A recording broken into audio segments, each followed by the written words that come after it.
She tricked an elderly woman into selling her house for less than it was worth, but she didn't know that the house would get its revenge on her the very next day. Look what happened inside. Subscribe and write in the comments which city you're from. Emma Harding had always believed that success belonged to those willing to take it with both hands. For most of her 32 years, she had been reaching, grasping, reshaping her fate with a precision that felt almost surgical. She had grown up in a cramped apartment on the wrong side of the highway, where the walls were thin, the nights too loud, and the idea of a future built on comfort or stability felt like something other people were allowed to dream about. Her parents had done what they could, but money was always short, and necessity had taught Emma early to pay attention to details other people ignored. How old something was, how it broke down, how it could be fixed, how it could be sold. Over time, she'd learned to see the secret language of houses: cracks like veins, floors like ribs, windows like eyelids. And when she discovered the world of flipping, everything clicked into place, as though she'd been waiting for it all her life. By her early 30s, she had built a reputation that traveled quietly but firmly across counties. Investors called her precise, contractors called her relentless, competitors called her cold. She didn't mind any of the descriptions. What mattered was the money, and she made it. She bought low, renovated fast, and sold high. Everyone in her circle had a story about how she had managed to negotiate an impossible price or find a hidden structural weakness that shaved thousands off a seller's asking line. She didn't cheat, at least not in the way the law defined cheating. She simply knew how to place herself in the driver's seat of every deal. If people failed to keep up with her, that wasn't her fault. That was business. So when she first heard about the old Woodley house on the edge of Briarbank, she felt the familiar thrill, like a spark behind the ribs. People whispered about that house, in the way small towns always whispered, softly, half apologetically, as though the story itself might overhear and take offense. They said the woman who owned it, an elderly widow named Agatha Woodley, had lived there alone for decades. They said the house had good bones beneath all that rot, a structure built when builders still cared more about hand-cut beams than speed. They said the property line was strange, grandfathered into some old county regulation that made the land far more valuable than anyone who drove past the weather-beaten porch would suspect. It all sounded perfect, almost too perfect. And to Emma, too perfect usually meant real, because most people never bothered to look closely enough to understand what they had. She drove to Briarbank on a chilly morning in early autumn, the kind of morning where the air already smelled faintly of wood smoke and wet leaves, and the sky carried the color of diluted porcelain. The town unfolded in quiet, uneven stretches: a diner with peeling trim, an abandoned hardware store, a post office that looked older than its own foundation. Dogs barked behind fences. Curtains shifted as people glanced out, noting her unfamiliar car. She pulled onto a long gravel road lined with maple trees, whose leaves had begun to fall in ragged bursts of gold and rust. Then she saw it. The house stood at the end of the road, like a memory half erased by time. A tall, once elegant structure slumped slightly to the right, its porch beams crooked, its windows dusty and dull. The wraparound veranda still held traces of carved woodwork, though much of it had been weathered into soft, unrecognizable shapes. The roof dipped in places like an old man exhaling. The chimney, built of rare stone that Emma immediately recognized as long discontinued, rose with stubborn dignity despite the state of the rest. Her trained eye scanned the structure the way a doctor scans an X-ray. She saw potential under every flaw. She saw the value hidden beneath the rot. Most importantly, she saw profit. The land alone could make her season if she could convince its owner to part with it for the price she wanted.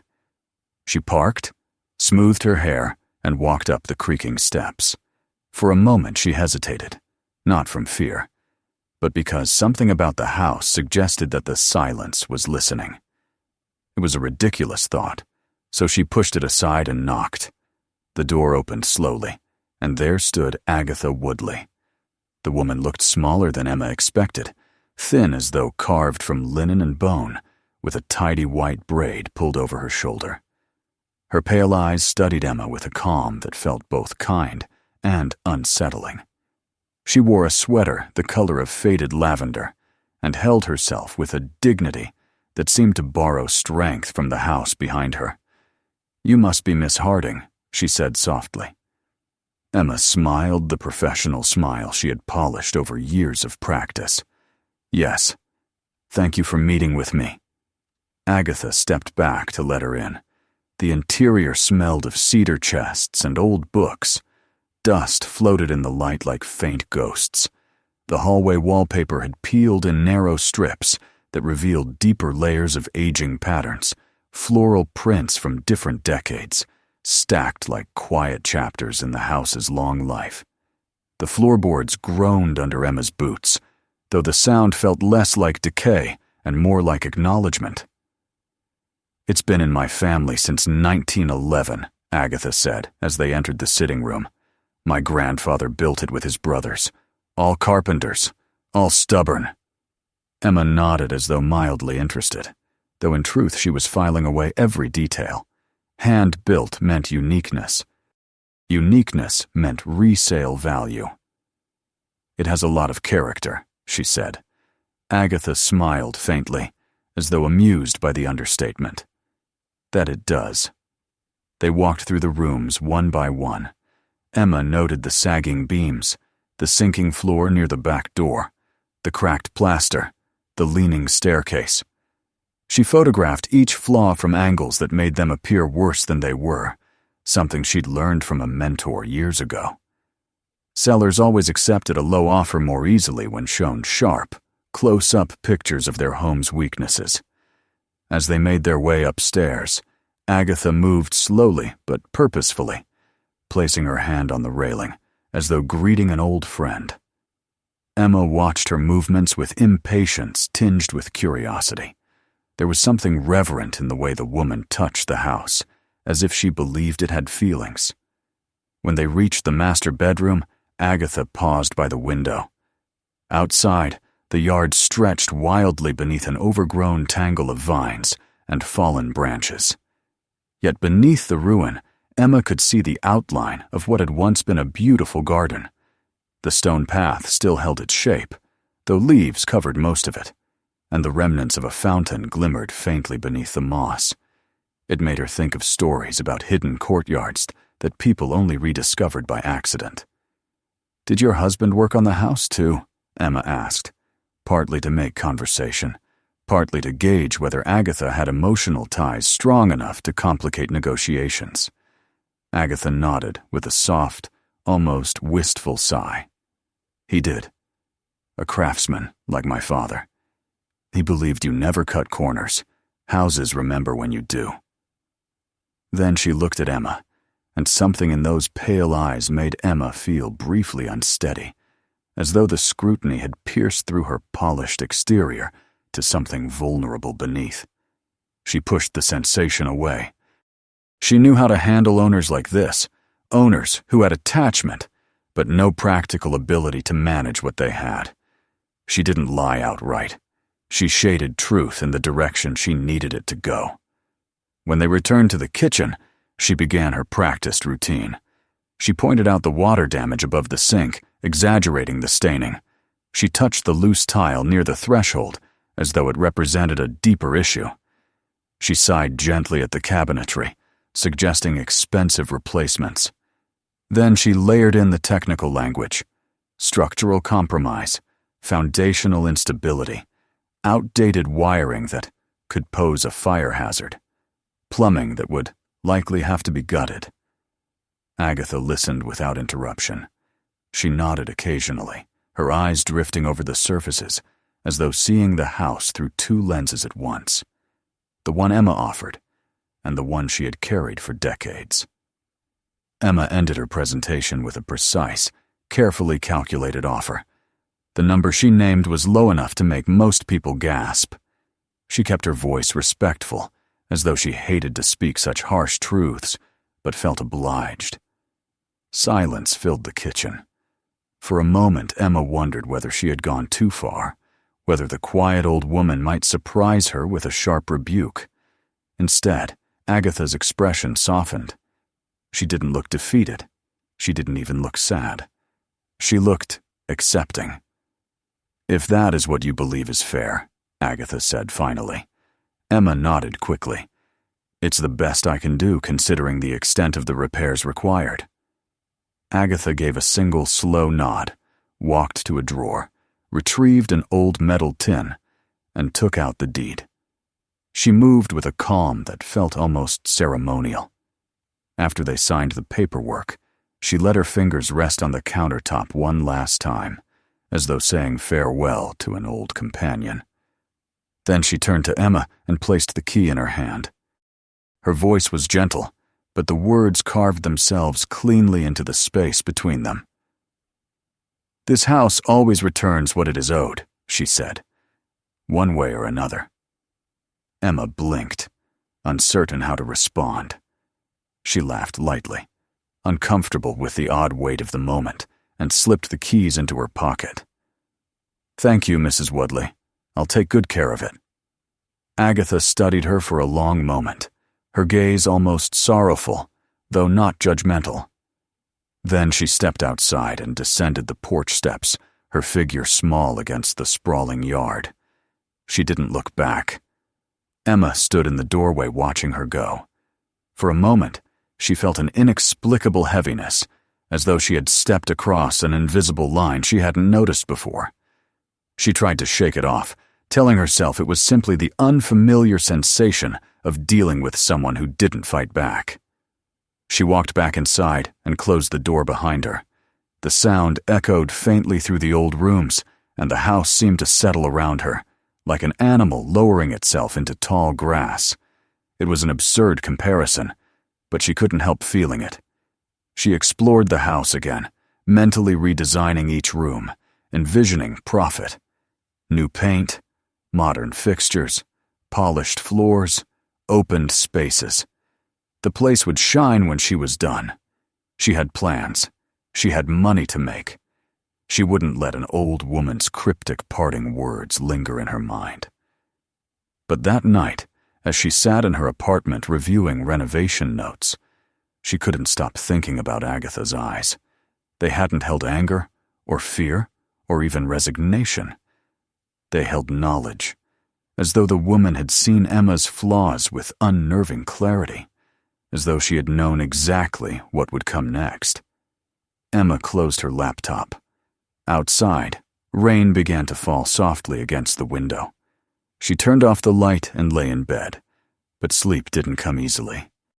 Every time she drifted close to dreaming, she saw flashes of the Woodley house, cracked beams, crooked floors, the quiet face of the elderly woman handing her the key, and that strange whisper of a warning.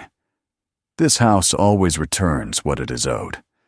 She told herself it was nothing, a simple phrase from a sentimental old woman. Yet deep in the quiet space of her thoughts, something uneasy curled into itself, like a seed dropped into dark soil, a seed that, given enough time, would grow. When Emma unlocked the front door of the Woodley house the next morning, she felt a stir of determination push away the strange heaviness that had followed her through the night. There was work to be done, and she intended to begin immediately. She stepped inside, letting the door fall shut behind her with a soft thud. The air felt colder than the day before, as though the house had spent the night exhaling something long held inside its bones. Dust motes floated in thin shafts of morning light, twisting gently in a silence that felt almost watchful. Still, Emma straightened her shoulders. She had tamed worse houses than this. There was no time for superstitious nonsense. She dialed her first contractor, a man named Colton, who specialized in structural work. He had agreed to meet her early so they could take an inventory of what truly needed repair. She moved through the living room while she waited, tapping notes into her phone, calculating labor hours, material costs, and potential sale prices. She looked at the beams above, noticing the gentle sag she had pointed out to Agatha. But now that she was committed to the project, she saw it less as a bargaining tool and more as an urgent, expensive problem. A truck rumbled up the gravel outside, and she hurried to open the door.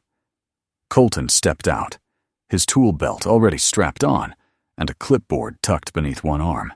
He gave the house a dubious look before approaching the steps.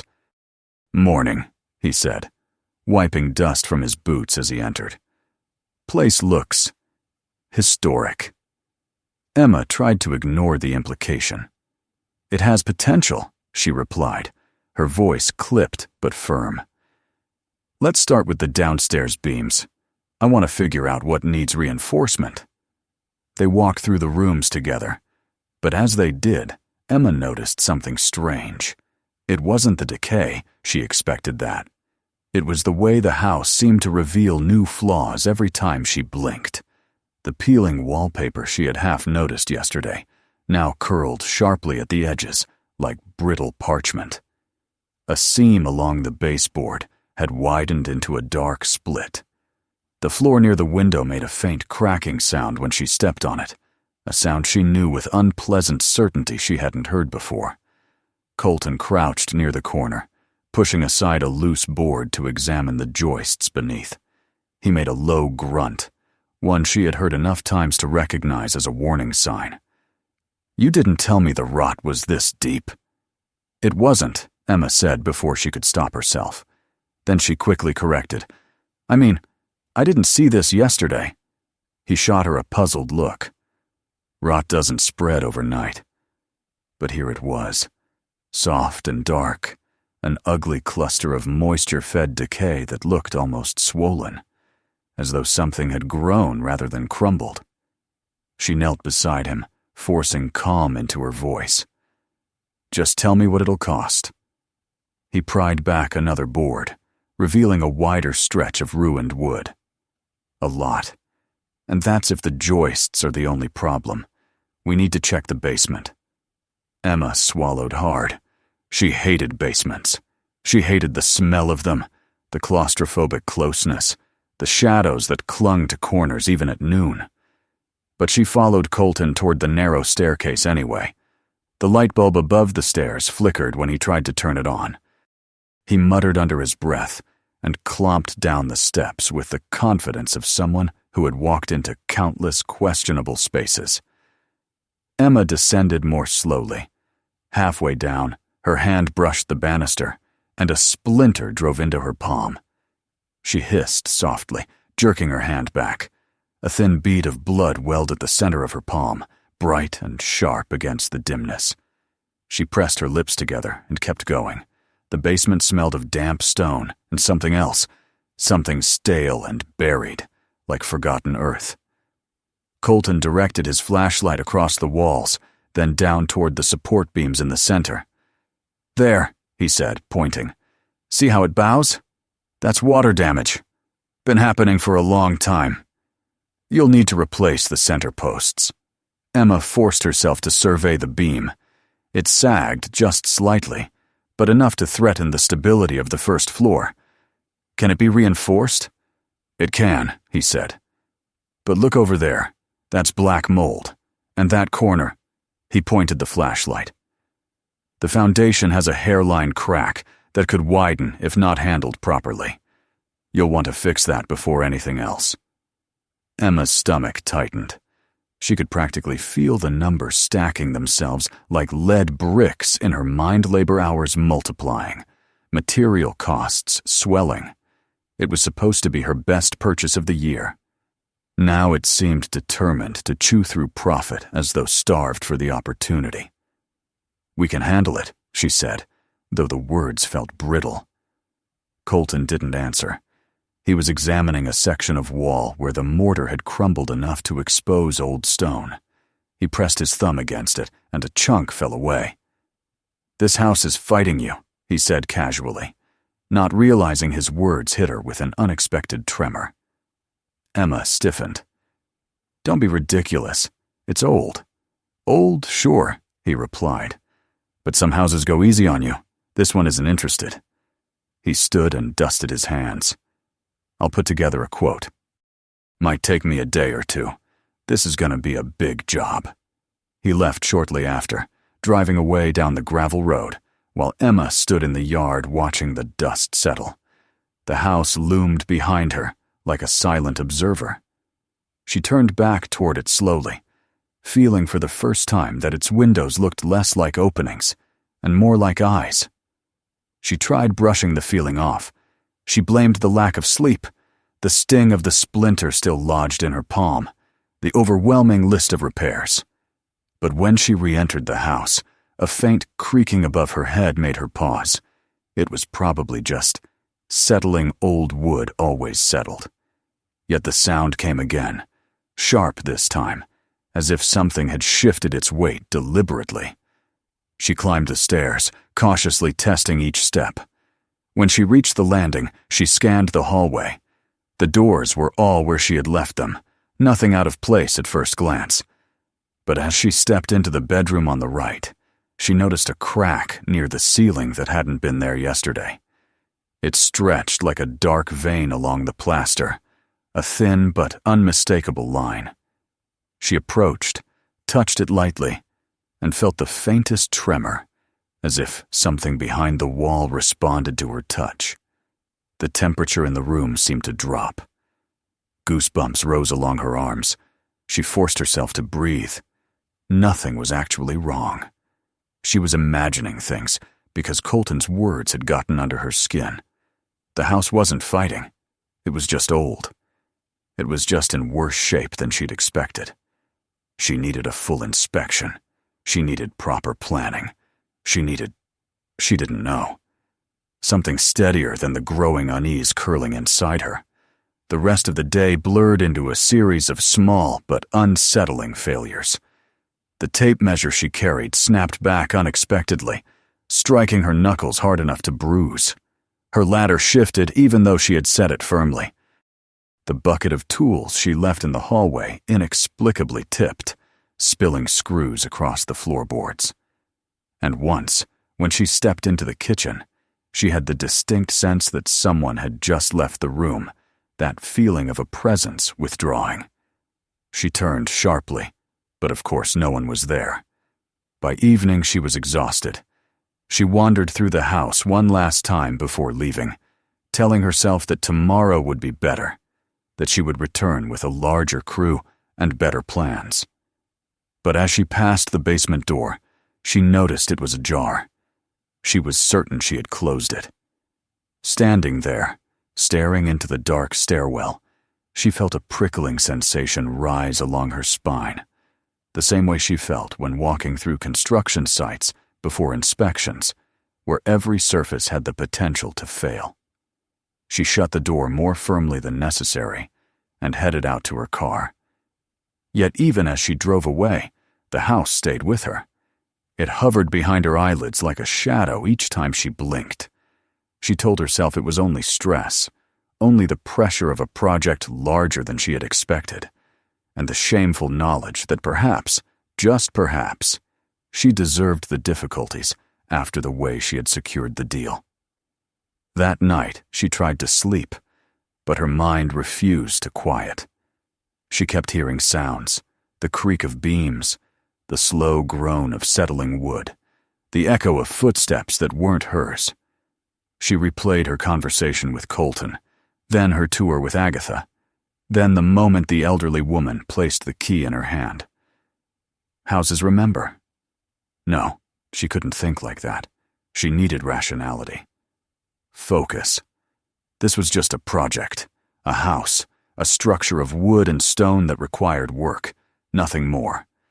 Still, when she finally drifted off, her dreams were filled with the sensation of walls narrowing around her, beams bending, floors groaning beneath unseen pressure. And somewhere in the deepest part of her sleep, she felt a strange pulse of resentment, not her own, rising from beneath the floorboards of her dream.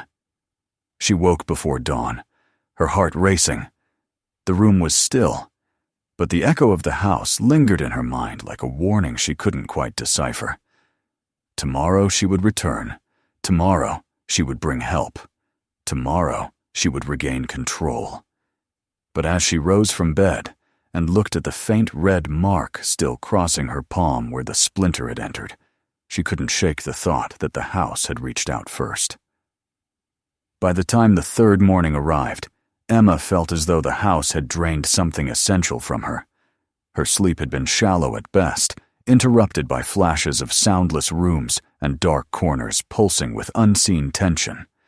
She woke long before her alarm, her limbs heavy, her mind clouded. She made herself coffee, though the taste felt thin and metallic. More than once she thought about postponing her visit to the house, giving herself a day to clear her head. But the thought of losing even a few hours to hesitation made her restless in a way that felt almost desperate. She needed to regain a sense of control over the renovation, over the schedule, over herself. So she forced her tired body into motion and drove back toward Briarbank. The morning mist was thicker than usual. It blanketed the road in a pale haze that blurred the world into soft outlines. By the time she reached the old property, the house rose out of the fog like a shipwreck, its silhouette wavering slightly in the damp air. The porch beams looked darker, as though soaked through with last night's moisture. She stepped out of her car and inhaled deeply. The air smelled of wet leaves, cold soil, and something older. Something like forgotten wood that had soaked up too many seasons.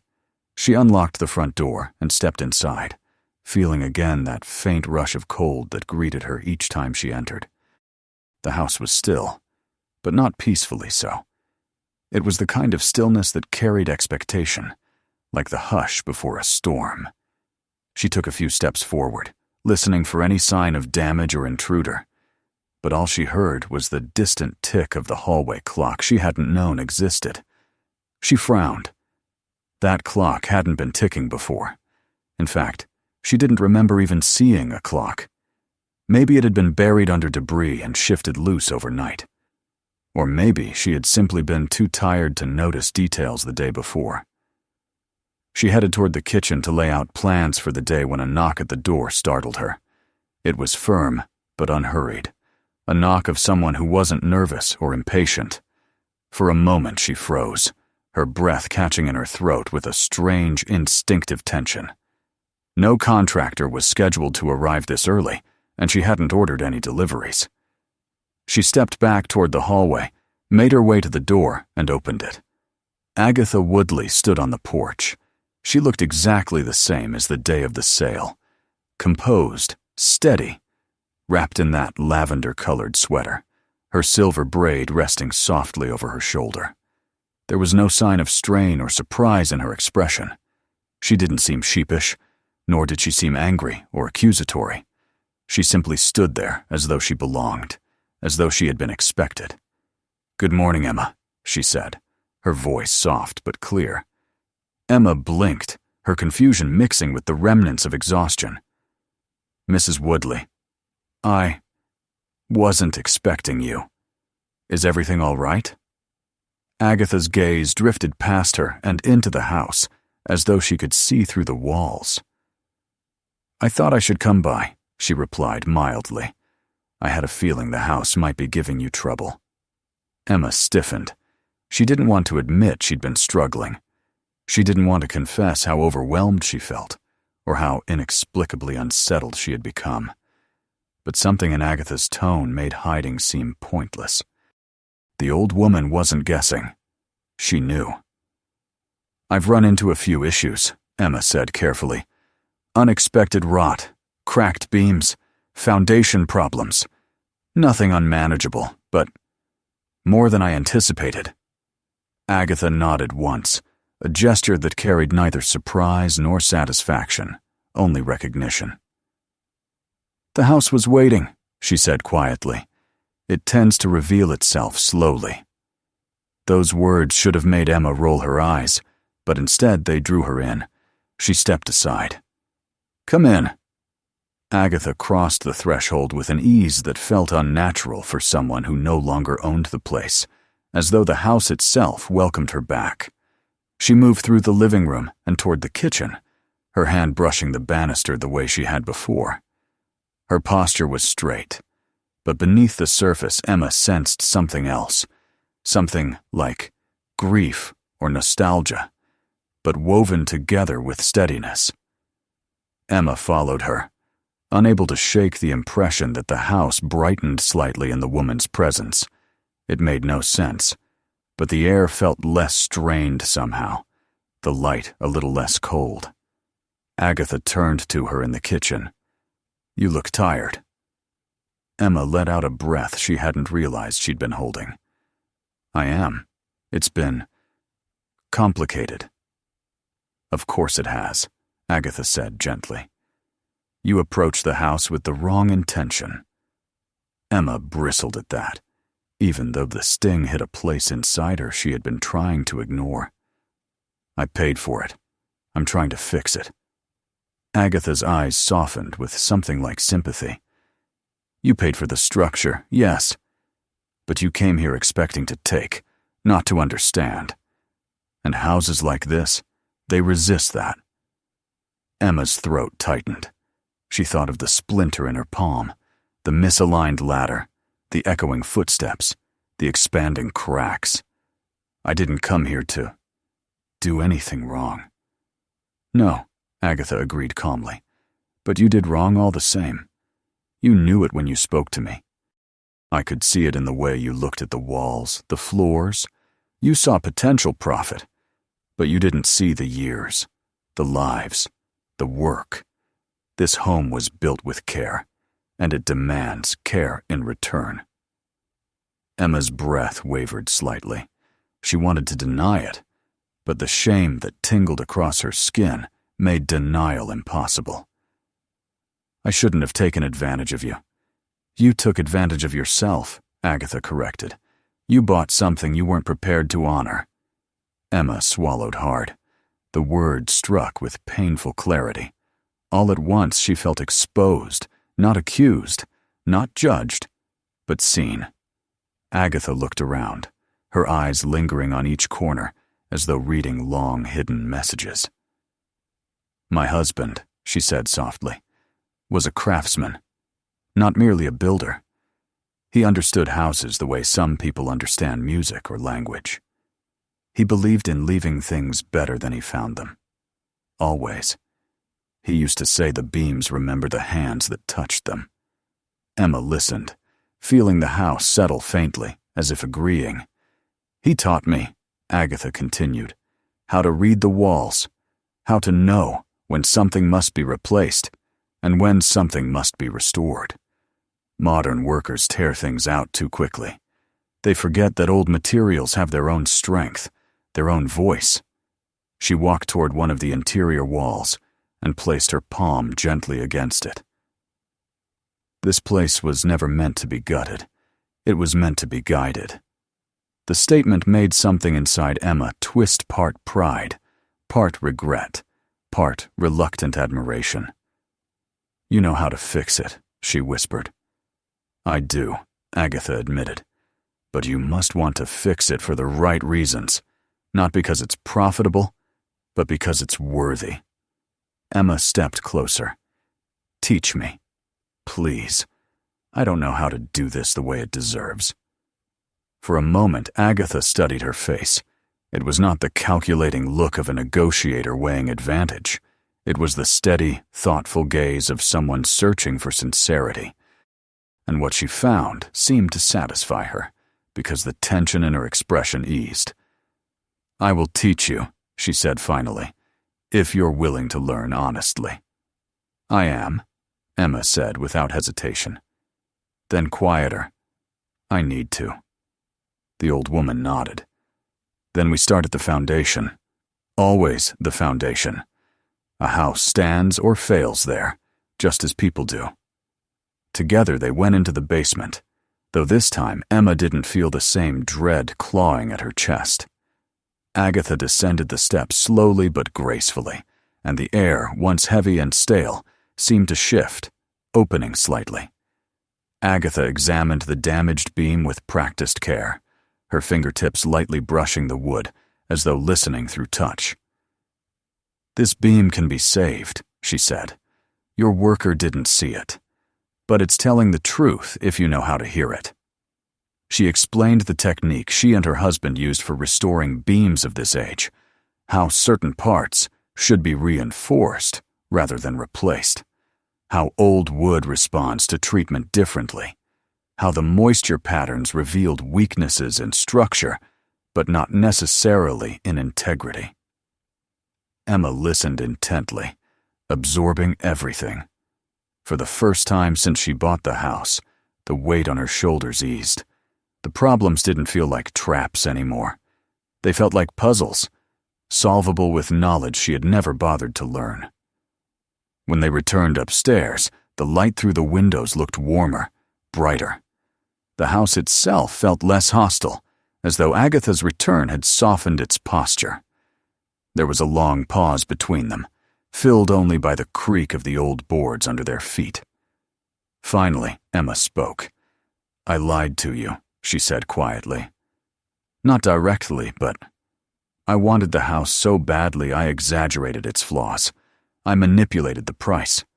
I knew what I was doing." Agatha nodded. "Yes. And now you've seen where dishonesty leads." Emma felt heat flood her cheeks. "I'm sorry." "You're forgiven," Agatha said simply. "Regret is useful if it leads to change, and we have much work to do." They spent the rest of the afternoon walking through every room. Agatha pointed out which walls could be salvaged, which materials deserved preservation, and which modern methods would cause more harm than help.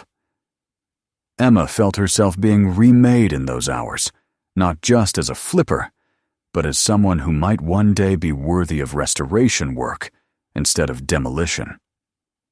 By the time the sun began to set, she and Agatha stood on the porch together. The fog had lifted, revealing the distant tree line and a sky tinged with orange.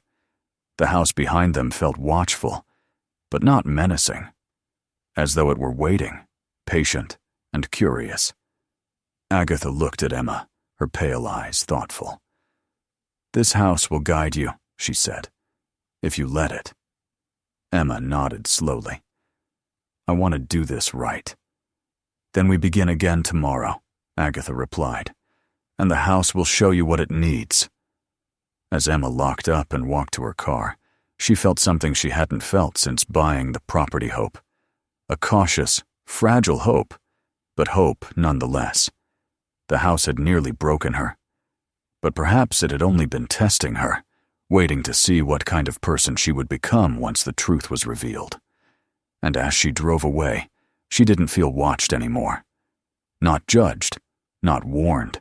She felt accepted. Tomorrow she would return, not as someone trying to conquer the house, but as someone ready to listen. Emma stood at the edge of the yard long after the workers' trucks had rolled away, their engines fading down the bend of the old country road, until the silence swallowed everything again. The Woodley house stood before her in the late afternoon light, its newly repaired siding gleaming softly, its windows clean and bright, the porch steadier than it had looked in decades. It should have felt like triumph. It should have been the moment she could finally breathe. Yet all she felt was a strange, heavy stillness inside her chest, a mixture of exhaustion, guilt, and something softer.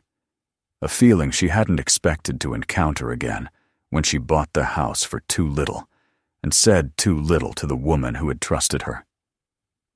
The conversation with Agatha lingered more persistently than the scent of sawdust and primer. It had carved its way into Emma's mind, the way water carved stone over time. For weeks, she had tried to bury it under tasks, repairs, deadlines, subcontractors, and estimates.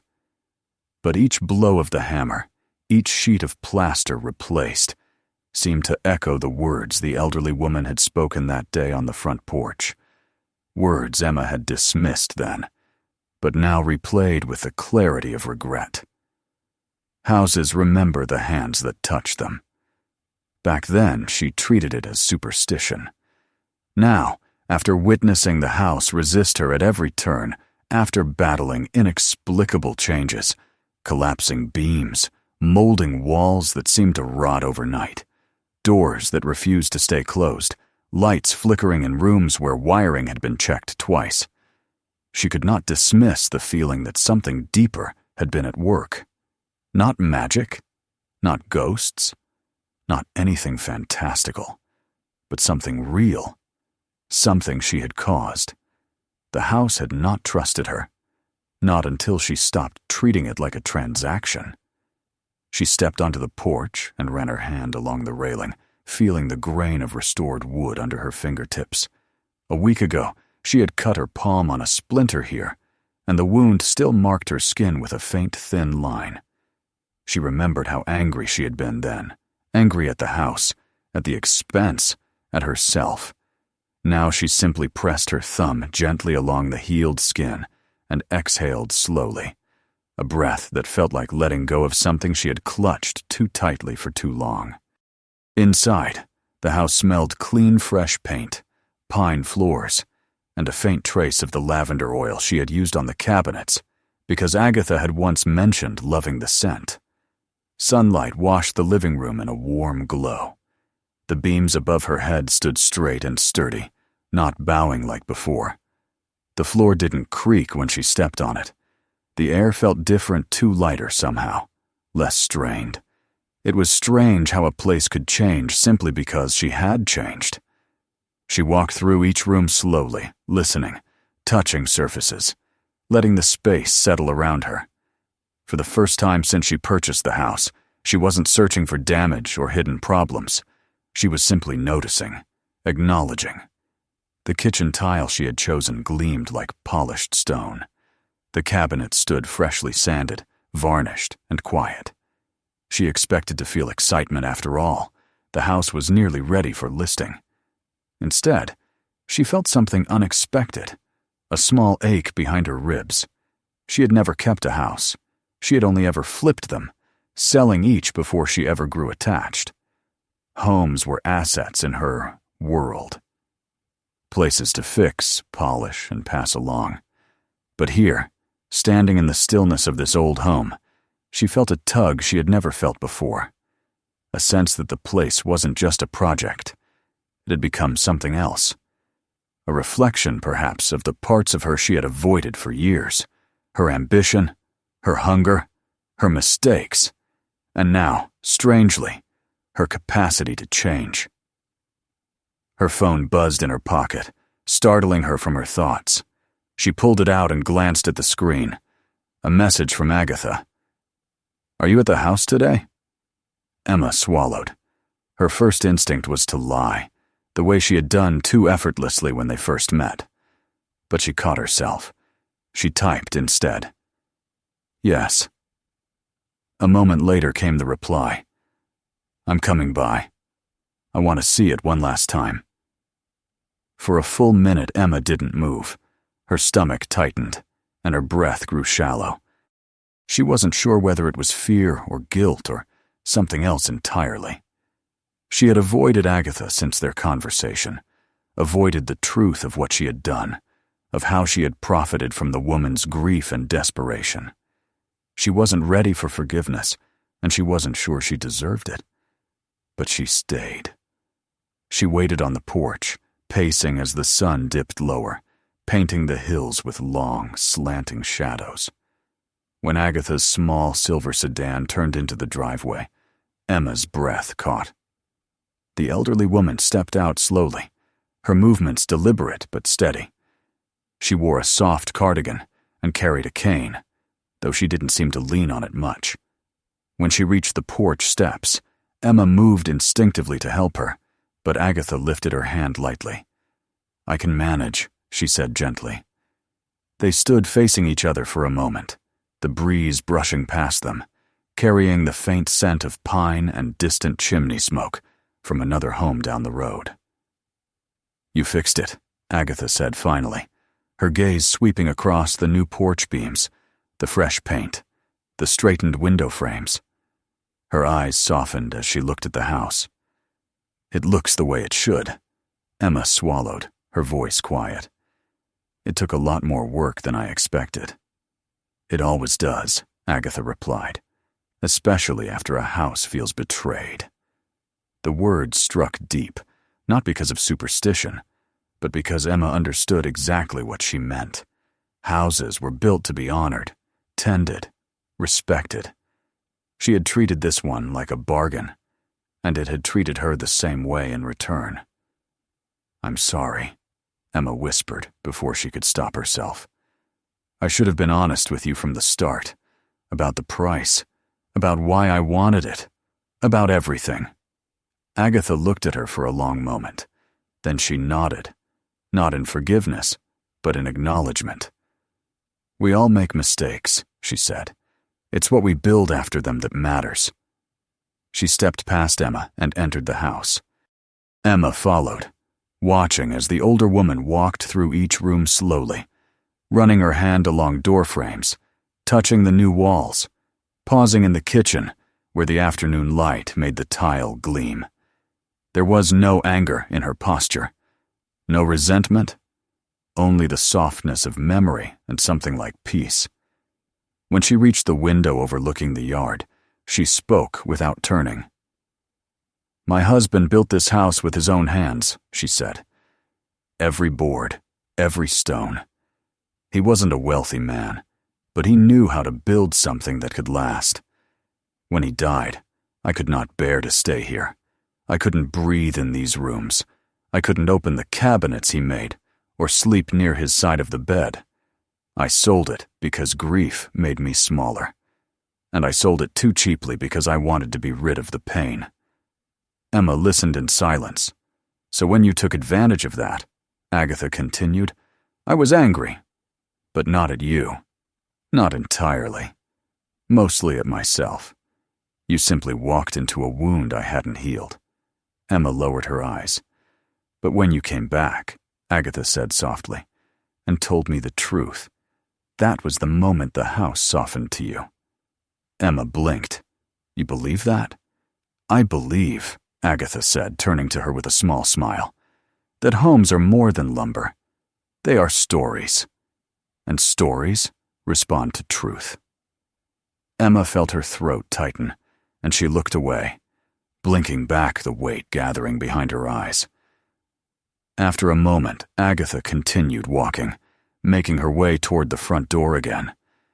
Just as she reached the doorway, she paused. "You're a skilled builder, Emma, but you rush, you push, you try to conquer homes rather than listen to them." She turned, her gaze sharp but kind. "If you want to restore houses the way they deserve, slow down. Ask what they need. See the people who lived in them before you touch a single beam. Respect the story, not just the structure." Emma nodded. But it wasn't a simple nod. It was a vow. Agatha stepped outside and descended the porch slowly. Before opening her car door, she looked back. "One more thing," she said. "Don't sell it yet." Emma froze. "Why not?" "Because it's not finished with you," Agatha said. "And you're not finished with it." Then she got into her car and drove away, leaving Emma standing in the fading light, the house behind her warm with the glow of early evening. She turned slowly back toward it, feeling for the first time since she purchased it, not like an interloper or a conqueror, but like someone invited in.